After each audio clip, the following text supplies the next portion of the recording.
Assalamualaikum dan apa khabar murid-murid? Baiklah, hari ini untuk subjek BM 3 UUM, cikgu akan masuk unit 17. Sumbangan kita bertajuk Gunalah Bioplastik. Okey, kita lihat dahulu apa yang kita akan belajar pada hari ini.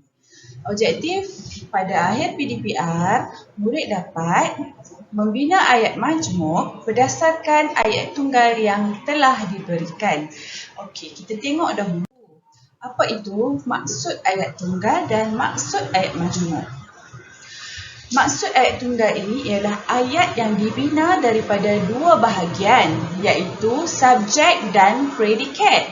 Manakala ayat majmuk adalah ayat yang dibina daripada cantuman dua atau lebih ayat tunggal. Bermaksud, tadi kita bina ayat tunggal. Jadi untuk menjadikan ayat majmuk, kita kena gabung ayat tunggal tersebut. Mari kita lihat dahulu berkaitan dengan ayat tunggal secara sepintas lalu. Subjek yang dimaksudkan tu, Cikgu Farahin bagi contoh ya. Cikgu Farahin, subjeknya Cikgu Farahin ya. Apa? Predikat ni adalah menerangkan berkaitan dengan subjek tersebut. Iaitu, ialah guru mata pelajaran Bahasa Melayu.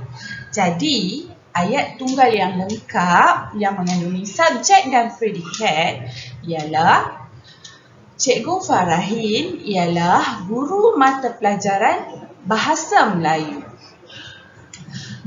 Itu adalah ayat tunggal. Bermaksud dia membincangkan satu situasi sahaja, iaitu tunggal.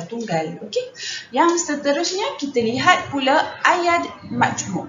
Ayat majmuk ini contohnya ya, ayat tunggal yang pertama yang cikgu ambil tadi, iaitu Cikgu Farahin ialah guru mata pelajaran Bahasa Melayu.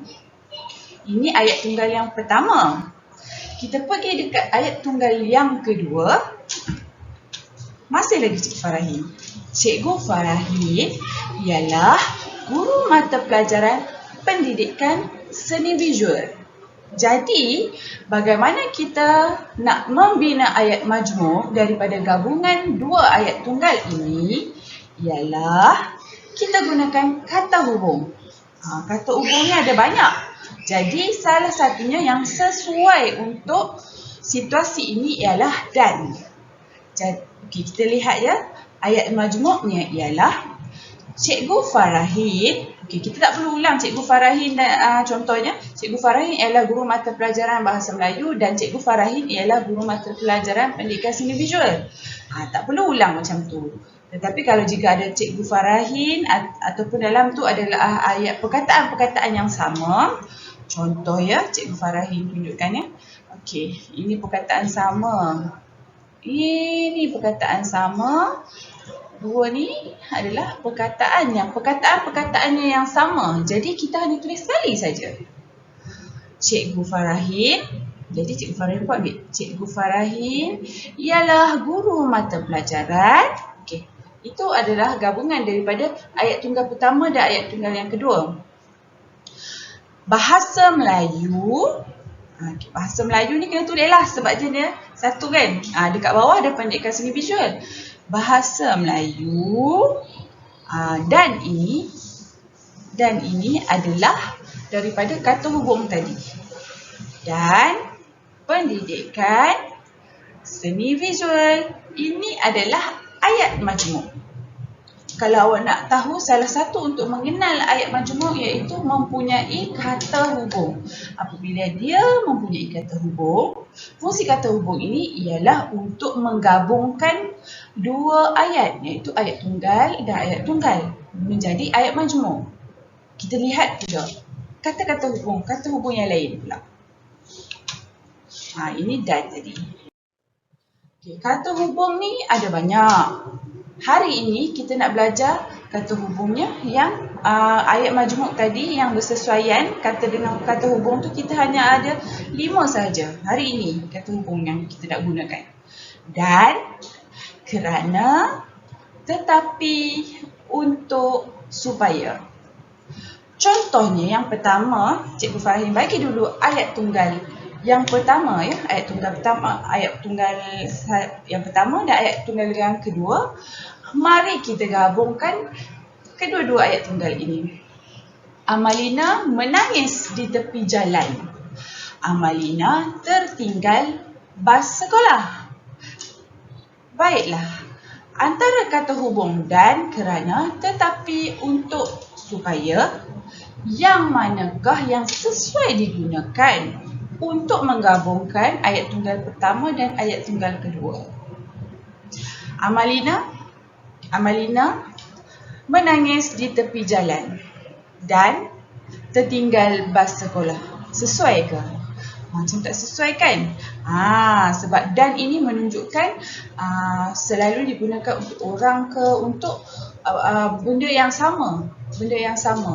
Ali dan Abu, beg dan buku, benda yang kita nak ada sama. Tetapi sekarang ni Amalina menangis di tepi jalan. Kerana apa Amalina menangis ni di tepi jalan? Kerana tertinggal bas. Jadi kata hubung yang sesuai ialah kerana. Kita tengok ya, ayat majmuk tu. Amalina, kita tak perlu ulang dua kali ya. Kita ambil Amalina. Jadi kita tulis satu kali saja dekat sini. Amalina menangis di tepi jalan. Tak perlu lagi ulang. Kerana tertinggal bas sekolah. Tak perlu lagi kerana Amalina tertinggal bas sekolah. Sebab Amalina ni dah ada dua. Kan? Amalina dan Amalina, jadikan dia satu. Amalina menangis di tepi jalan kerana tertinggal bas sekolah. Okey, kita tengok pula situasi yang kedua. Ayat tunggal yang pertama. Muhaimin seorang pelajar yang kaya. Ayat tunggal yang kedua, dia selalu meminta wang daripada rakannya. Muhaimin ni dia kaya. Selalu orang kaya dia tak minta duit. Dia tak minta wang pada orang kan. Muhaimin dia minta wang. Jadi apa kata hubung yang sesuai kita gunakan? Contoh ya. Dia miskin tetapi dia sangat dermawan. Dermawan tu bermaksudnya orang yang rajin memberi sedekah. Orang yang rajin itu maksud dermawan. Dia miskin.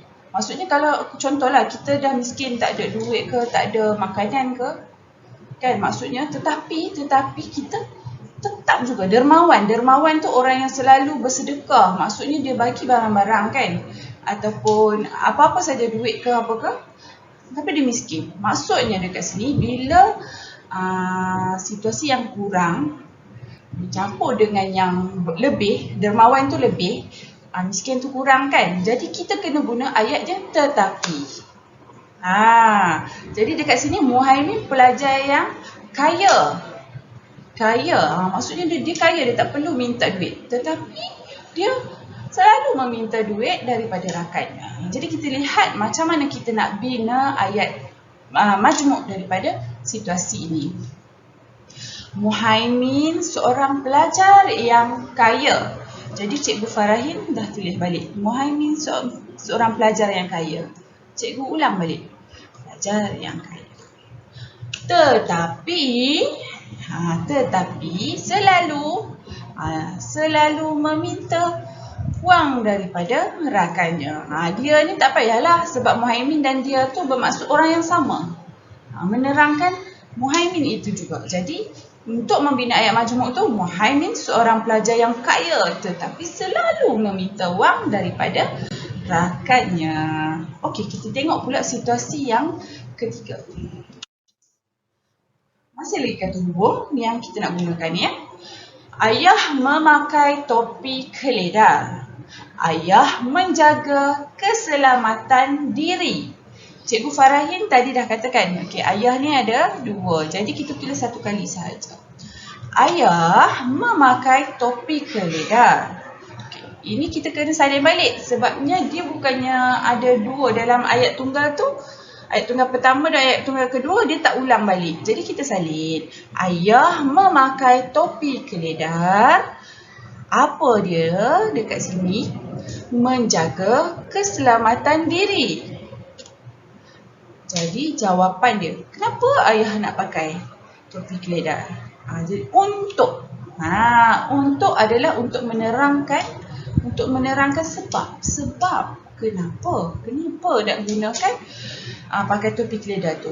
Untuk menjaga keselamatan diri. Itulah kegunaan untuk.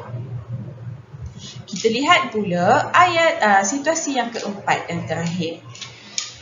Kakak banyak memakan sayur-sayuran.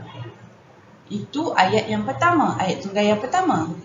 Ayat tunggal yang kedua, sayur-sayuran membantu melawaskan pembuangan air besar. Jadi kakak ni kita tulis dulu satu. Banyak memakan sayur-sayuran. Sayur-sayuran dah ada kan? Jadi ini tak perlulah sebab dia dah sama. Kita tengok ya. Kakak banyak memakan sayur-sayuran. Dia kata hubung apa yang sesuai dekat situ? Membantu melawaskan pembuangan air besar.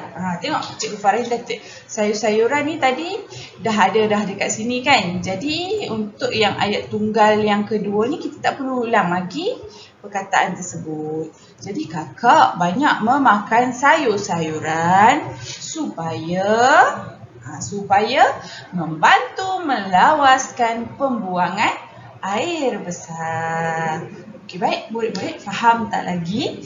Okey, kalau murid-murid boleh cuba buat dalam buku aktiviti Bahasa Melayu jilid 2 muka surat 35 yang juga masih juga diberikan kepada awak ayat tunggal A, B.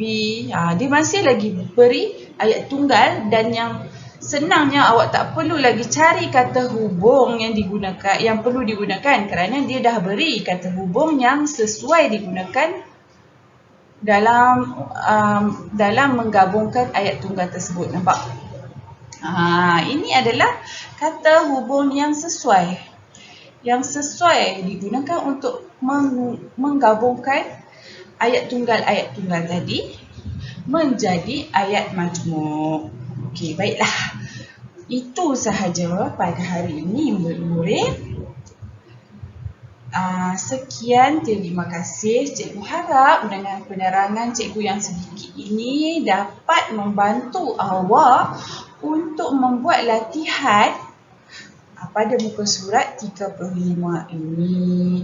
Baiklah murid-murid. Sekian, jaga diri, jaga kesihatan, kekal selamat di rumah dan jangan lupa beribadah dan banyakkan berdoa kepada Allah Subhanahu Wa Taala. Sekian, terima kasih. Assalamualaikum. Bye.